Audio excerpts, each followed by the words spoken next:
First teaser கேட்ட உடனே ஒரு மாதிரி கண்ணெல்லாம் கலங்கிச்சு அவங்களுக்கு. ஏன்னா அவங்களுக்கு மெமரிஸ் இருக்கும்ல அப்பாவோட.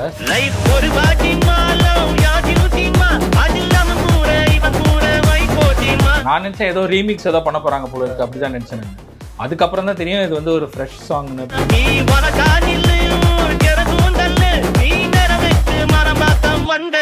பாட்டு வெளியே ஆயிடுச்சுன்னு கூப்பிடும்போது விடிய காலில், அந்த விடிய காலையில இருந்து ஒரு 10 தடவை கேட்டிருப்பாங்க.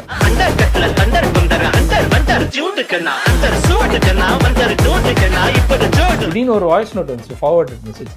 ஃபார்வர்ட் மெசேஜ் வந்து நமக்குன்னா, ஹலோ யுகேந்திர, நான் ரஜினி சார், ரஜினிகாந்த் பேசுறேன் அப்படின்னு. ஐயோ இன்னும் அல்ல, நான் பாடல, எங்க அப்பா தான் பாடியிருக்காரு, ஆனா நான் தான் பின்னாடி பாடினேன் அப்படின்ற ஒரு சொல்லிக்கலாம்ல. தலைவருக்கு பாடியாச்சு, அவ்வளவுதான். அத்தனை யுகேந்திர சொல்றாரு, நான் என்றேன் ஓகே இங்க ஒரு யுகேந்திர சொல்ல 4-5 தடவை சொல்லியிருக்காரு தலைவர் என் பேரை.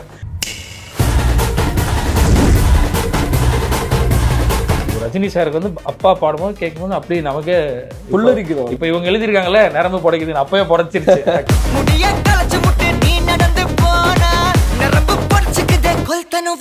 இந்த பாட்டு மனசுல வந்து கண்டிப்பா அந்த கேஜ் கேப் எல்லாம் பிரேக் பண்ணிடும்.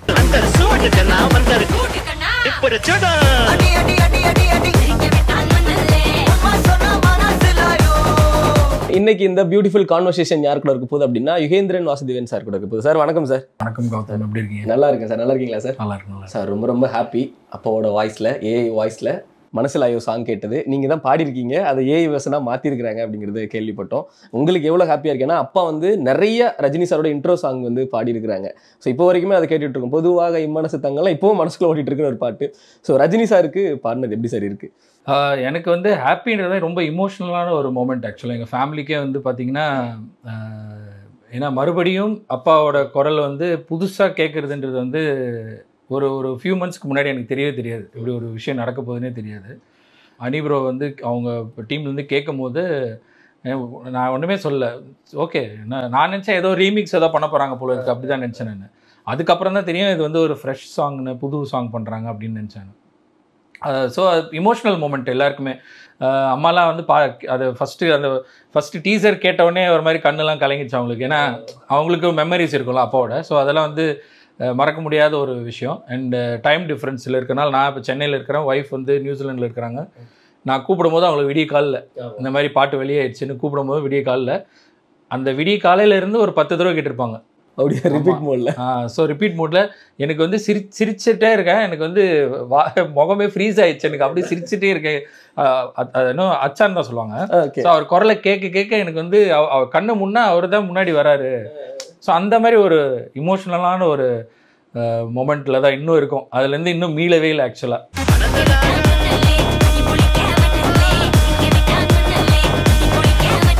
நான் ஒரு போர்ஷன் தான் பாடினேன், இன்னொரு போர்ஷன் வந்து நம்ம சுபுதா பாடியிருக்கிறேன். ஸோ அதனால் அந்த போர்ஷன்லாம் கேட்கும்போது எனக்கு வந்து அப்படியே வெத்தலையை போட்டேண்டி அதெல்லாம் ஞாபகம் வருது.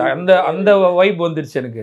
அதுக்கு அவர் ஆக்சுவலாக அந்த டயலாக் ரேப் பண்ணதே, அந்த டயலாக்ல அப்பாவோட வாய்ஸ் என்னென்னலாம் டோன் பண்ணியிருப்பாரோ அதெல்லாமே கொண்டு வந்திருக்காரு. அந்த ரேப் அம்மா ஒரு லாஸ்ட்ல ஒரு 3 நிமிஷத்துக்கு மேலே ஒரு ஹைப் எடுக்கும். ஒன்று அந்த 6 ஒத்திக்கமா அப்படிங்க, 6க்கு 2 கல் ஒட்டிக்கமா, அதெல்லாம் வந்து அதெல்லாம் அந்த இப்படி சூட்டு கண்ணா அதெல்லாம் அப்பா பேசுகிற மாதிரியே பண்ணியிருக்காரு. ஸோ இட்ஸ் லைக் ஆக்சுவலாக த என்டையர் டீம் வந்து தேங்க் பண்ணணும் நான்.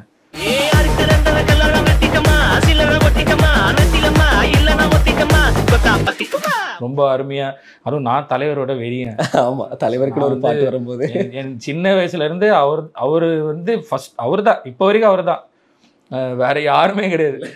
அந்த இடத்த ரீப்ளேஸ் பண்றதுக்கு யாருமே கிடையாது எனக்கு.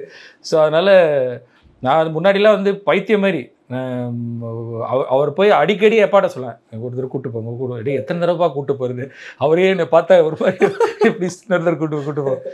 ஸோ அந்த மாதிரி அவர் எப்போ போனாலும் பார்ப்பாரு, பேசுவார். ஸோ அதெல்லாம் அந்த மெமரிஸ் எல்லாம் வந்துகிட்டே இருக்கு. அது என்ன சொல்றது, அப்படியே சொல்லவே சந்தோஷத்தை அளவுக்கு தகச்சு நிற்கிறது. கண்டிப்பாக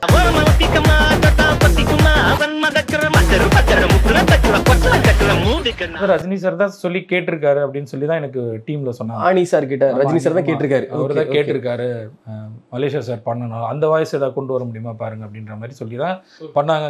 ஸோ அந்த பாண்டிங் இருக்கு எப்பவுமே. அவர் அந்த பாட்டு பாடி முடிச்ச அப்புறம் கூட, சிங்கம் ஒன்று புறப்பட்டதை பாடி முடிச்சதுக்கு அப்புறமும் கூட ஒரு 1 or 2 daysல ஃபோன் பண்ணார். ஓகே, நான் தான் ஃபோன் எடுத்தேன். நான் எடுத்த உடனே ஹலோ நான் ரஜினி பேசுறேன் அப்படின்னாரு. அப்படின்னு எனக்கு ஒன்றுமே புரியல. அப்புறம் அப்பா எடுத்துட்டு சார் சொல்லுங்கள் சார் அப்படின்னு பேசுகிறேன். பேசி தேங்க் பண்ணார், எல்லாம் பண்ணார். அது அவர் மட்டும் தாங்க பண்ணுவார், வேறு யாருமே பண்ண மாட்டாங்க. கரெக்ட் இல்லை? இப்போ எனக்கு வாய்ஸ் நோட் வந்துச்சு ரஜினி சார் கிட்ட. ஆமாம்மா, அனி ப்ரோ வந்து திடீர்னு ஒரு வாய்ஸ் நோட் வந்துச்சு, ஃபார்வர்டட் மெசேஜ். ஃபார்வர்டட் மெசேஜ் வந்து நமக்குன்னா, ஹலோ யுகேந்திர, நான் ரஜினி சார், ரஜினிகாந்த் பேசுகிறேன் அப்படின்னாரு. ஐயோயோ இன்னும் அல்ல, ஏற்கனவே நம்ம வந்து சும்மா ஏஐ தான் பாடியிருக்கோம். ஆனாலும் அந்த பேர் அப்பாவோட என் பேருக்கு கீழே வரும்போது எனக்கு அது ஒரு பயங்கரமான ஒரு சந்தோஷம், ப்ரௌட் மூமெண்ட். அதுவும் தலைவருக்கு வந்து நான் பாடல, எங்கள் அப்பா தான் பாடியிருக்காரு, ஆனால் நான் தான் பின்னாடி பாடினேன் அப்படின்ற ஒரு சொல்லிக்கலாம்ல. தலைவருக்கு பாடியாச்சு, அவ்வளோதான். இதுக்கு மேலே ஒன்றுமே இல்லை. நம்மளோட பிறவி வந்து முடிஞ்சிச்சு, தலைவருக்கு பாடியாச்சு. இன்னொரு ஆசை இருக்குது, அல்ப சந்தோஷம் ஒன்று இருக்குது, பின்னாடி எங்கே ஒரு சைடில் அப்படி நிற்கணும்னு மட்டும் இருக்குது, ஸ்க்ரீன் ஷேர் பண்ணுறது. அதுவும் முடிஞ்சிச்சுன்னா அவ்வளோதான்.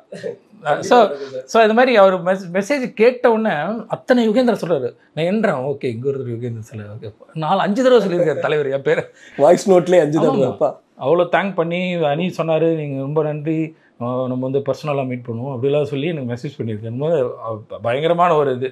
ஸோ அது ஷாக் மேலே ஷாக் கொடுத்துக்கிட்டே இருக்காரா, அதனால இன்னும் அதுலேருந்து வெளியே வரல.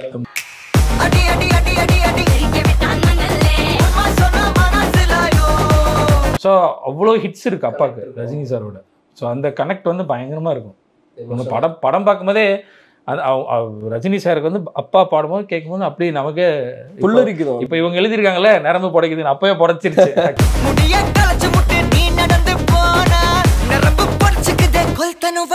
அடுத்த ஜென்ரேஷனை கவர் பண்ற அளவுக்கு இருக்கிற ஒரு வாய்ஸ், ஒரு பெக்யூலர் வாய்ஸ், யூனிக்கான வாய்ஸ் இருக்குல்ல சார், அது எந்த அளவுக்கு கனெக்ட் ஆகுது உங்களுக்கு எமோஷனலா? எனக்கு இப்போ ரொம்ப இப்போ லேட்டஸ்ட்டாக இப்போ இந்த பாட்டு வெளியானதுக்கப்புறம் எனக்கு ஒரு 4-5 வீடியோ வந்திருக்கு. எல்லாம் இப்போ உள்ள பசங்க டான்ஸ் பண்ணி பாட்டு போட்டிருக்காங்க. பரவாயில்ல, எங்கள் அப்பா வந்து அதாவது கடைசியாக அப்பா பாடினது வந்து கொஞ்சம் 90s 2K கிட்ஸ் வந்து அந்த மோனாலிசா பாட்டு வந்துச்சு மிஸ்டர் ரோமியோவில், ரஹ்மான் மியூசிக்கில். ஸோ அந்த பாட்டு தான் கொஞ்சம் யங்ஸ்டர்ஸ்லாம் அப்போ அந்த டைமில் பாடிட்டு இருந்தாங்க. அதுக்கப்புறமா வந்து பார்த்தீங்கன்னா நிறைய ரீமிக்ஸ்லாம் பண்ணுவாங்க, எல்லாம் பண்ணுவாங்க. பட் ஆனால் அந்த அளவுக்கு ஒரு சின்ன ஏஜ் கேப் இருந்துச்சு தான். பட் இப்போ இது வந்து நினைக்கிறேன் இந்த பாட்டு மனசில் வந்து கண்டிப்பாக அந்த ஏஜ் கேப்லாம் பிரேக் பண்ணிடும். ஏன்னா இப்போதைக்கு சென்சேஷன் அனி ப்ரோ தான். ஸோ அனிருத் வந்து இப்போ யூஎஸ் ஷோலாம் நான் வந்து பார்த்தேன்னா அப்படி 20,000 பேர் அப்படி நின்று பார்த்துட்டு இருக்காங்க அந்த ஷோலாம். ஸோ அந்த ஏஜ் குரூப்பை வந்து அவர் ஃபுல்லாக அப்படியே ஆக்கிரமிச்சிட்டாரு. ஸோ அது வந்து இப்போ இந்த சாங் வந்தது வந்து என்ன எங்களுக்கெல்லாம் ரொம்ப சந்தோஷம்னா, அந்த ஏஜ் குரூப்பில் உள்ளவங்களும் அந்த பாட்டை கேட்கறதுக்கு உண்டான வாய்ப்பு வந்துருச்சு. ஆமாம், தலைவருக்கு வந்து ஏஜ் குரூப்பே கிடையாது. ஒரு 4 ஜெனரேஷனாக கட்டி போட்டு வச்சிருக்கிறாரு, அது ஒன்றும் பண்ண முடியாது. ஸோ இந்த பாடல் மூலமாக அப்பாவோட அந்த பாட்டை திருப்பியும் மறுபடியும் புது நியூ ஜெனரேஷன் கேட்கறதுக்கு என்ன சொல்கிறாங்க, ஜென்சி அவங்கெல்லாம் கேட்பாங்க.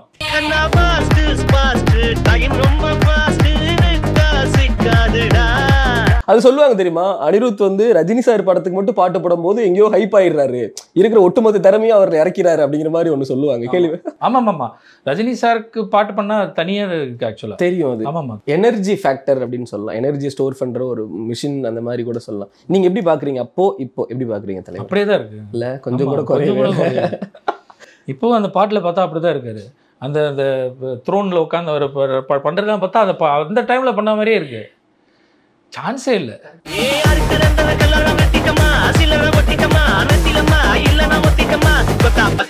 இன்னைக்கு தலைவரோட படத்துல ஒரு பார்ட்டா இருக்குது அப்படிங்கிறது அஃப்கோர்ஸ் ஹாப்பியா இருக்கு. அது என்னால் நம்பவே முடியாத ஒரு விஷயம். ஏன்னா ஆக்சுவலாக நான் பாடுவேனே தெரியாது ஆக்சுவலாக.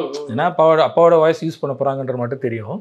ஸோ நான் பாடுவேன். அப்போ நான் சொன்னேன், நான் என்ன பாடுறேனே அப்படின்னு சொன்னேன். கேட்டீங்க? சரி ஓகே, எப்படி இருந்தாலும் என் குரல் அப்பா குரல் தான் வரப்போது, நான் பாடுறேன்னு சொன்னேன். ஸோ அப்படி தான் நான் நியூசிலாண்டில் அங்கேருந்து தான் ரெக்கார்ட் பண்ணி அமிச்சேன். ஓகே. ஸோ அது ஒரு ஃபுல்லாக ஒரு வெர்ஷன் பாடிட்டு அதுக்கப்புறம் ப்ரோ இன்னும் இந்த என்ன ஒத்தடி இல்லை பொதுவாக மனசுத்தங்கம் இல்லை அந்த மாதிரி ஏதாவது ஒரு கொஞ்சம் அந்த டோனில் போவோமா அப்படின்னா சரி ஓகே ட்ரை பண்ணலாம் ப்ரோன்னு சொல்லிட்டு பண்ணேன். அதுக்கப்புறம் அனி ப்ரோவை திருப்பி கூப்பிட்டு அந்த மனசிலாயோ இருக்குல்ல அதுவும் இன்னொரு தடவை பாடுங்க அப்படின்னு சொல்லி, ஏன்னா அதுவும் தலைவர் பாடுற மாதிரி மனசிலாயோன்னு வர்ற அப்படின்னா சரி ஓகே அதுவும் பாடி வச்சு கரெக்டாக இருக்கா ஓகே இருக்கா திருப்பி பண்ணணுமா, அது நல்லா இருந்துச்சு. அது ஒரு தனி ஃபீல் தான். ஆமாம், ஏன்னா அவங்களுக்கு பகல் எனக்கு நைட்டு. ஆமா ஆமா 12-1 மணி இருக்கும் எனக்கு நைட்டு. அப்போதான் எல்லா நெய்பர்லாம் தூங்கிட்டு நம்ம பாடிட்டு. So great sir, thank you so much sir. எனக்கு ஒரு நல்ல தேங்க்யூ ஸோ மச்.